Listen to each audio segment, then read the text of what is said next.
Saudi Arabia cuts February oil supplies to Asia, rallying crude prices on Wednesday. Meantime, Uganda and Tanzania award contract for crude oil pipeline design running through both East African countries to the United States. Plus, the World Bank predicts a moderate pickup in global economic growth during 2017, despite new global risks presented today by the World Economic Forum. We thank you for watching. We appreciate your time with us here. Welcome to Business Incorporated, live from Channels Television headquarters here in Lagos. I am Boosting Namafai. Let's get the rest of the programming right to you. The World Bank has predicted there will be only a moderate pickup in global economic growth in 2017. Its Global Economic Prospects report is forecasting 2.7% growth compared with 2.3% seen in 2016. The bank says that slight strengthening will be driven mainly by improvements in emerging markets and developing economies, but there is heightened uncertainty after the U.S. presidential election, according to the report. The World Bank's new forecast suggests we can expect the unconvincing global economic revival following the financial crisis to continue. Meantime, the World Economic Forum today presented a Global Risks Report 2017 featuring perspectives from nearly 750 experts worldwide on the perceived impact and likelihood of 30 prevalent global risks, including 13 underlying trends that could make them realizable. In the past 10 years, the Global Risks Report has been drawing attention to persistent economic, social, and political factors that have been shaping risks landscapes. This year, the report examines the 5 greatest priorities facing the world, their interconnections, and the actions necessary to avoid their harshest fallout, a statement from WEF says on Wednesday. That report comes exactly a week before the 2017 global gathering of political and business leaders, including economists and thinkers at Davos, Switzerland, for the World Economic Forum event.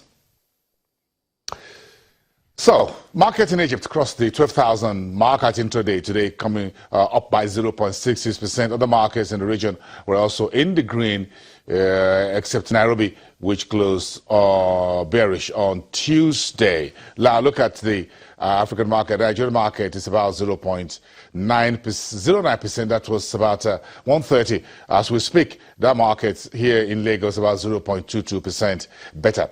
The South African GSE is also getting stronger in the day. The largest market on the continent is now green about 0.45%, a bit higher than that, about 12:30 Nigerian time. The Egyptian market is about 0.66% in the green. It's now around 0.58, still holding to the green territory. Meantime, the Kenyan Stock Exchange, you can see there, is down 1.27 as at Tuesday close.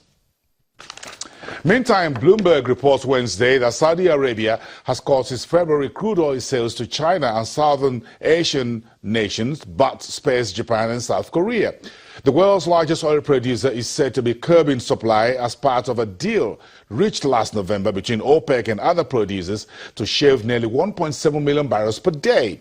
Saudi Arabia's overall supplies to Asia for next month will decline between 5 and 10%, according to the Bloomberg report, and is focused on medium and heavy oil varieties. The move has rallied oil prices higher today, around $53.75. At the stock market, the Saudi Stock Exchange said it will introduce a transaction settlement period of 2 days in the second quarter. And the Kingdom's Stock Exchange also published a draft rules on short selling, borrowing, and securities lending. Most of the markets in the Middle East were trading in the red intraday today, with the exception of Kuwait, where the market is slightly green as he changes the chairman of the stock exchange to a new one after the previous chairman of the exchange was appointed, oil minister. Okay, let's get to the West, where investors in Europe are waiting for the first address of President-elect Donald Trump. The main focus for Wednesday will be any concrete policy moves from Trump, who is due to speak at a press conference later today. He is expected to outline the future of his own business dealings. Now he's the president in the next couple of days. However, the World Economic Forum Global Risk Report is also trending. So let's put all of this together with Ulrich Batz, who is DWTV financial correspondent for Channels Television, live at the Frankfurt Stock Exchange. Ulrich, it's good to see you back at the trading floor where it's a little bit warm and cozy against where you were outside there at the DWTV dealership. You're wearing all the way to the neck something like a space suit. Very interesting to see you here just now to shirt and tie. It's cold out there. So it's a really out there. I just saw that report online and I could imagine you getting buffeted by the wind and all of that there.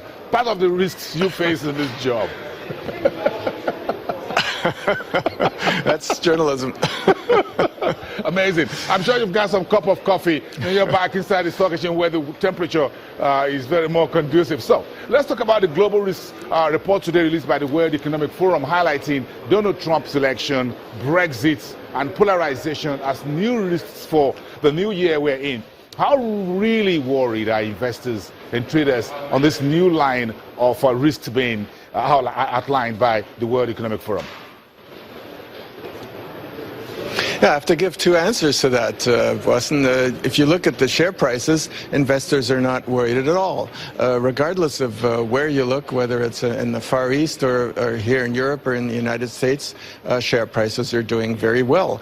Since the Brexit vote in June and since the election in the United States in November, share prices have gone up. Here in Germany, the DAX, the Euro stocks for the top European shares in Euroland, the Dow in America, and even the FTSE in London for the British stock market. But when you talk to the people, when I talk to traders and analysts, economists from banks, surely the Brexit and the United States situation, what will Donald Trump do as U.S. president, counts among the very most important questions they're looking at this year. And they're stumped. They don't know what's coming. These situations are wide open. How will the Brexit look? What effect will it have? We don't know at this point. What will Donald Trump do? We don't know at this point. How will what he does affect the world? Nobody knows. So there is nervousness there. You just mentioned his press conference later on in the day. I'm sure everybody here, me included, will be looking at 5 o'clock Central European time what Donald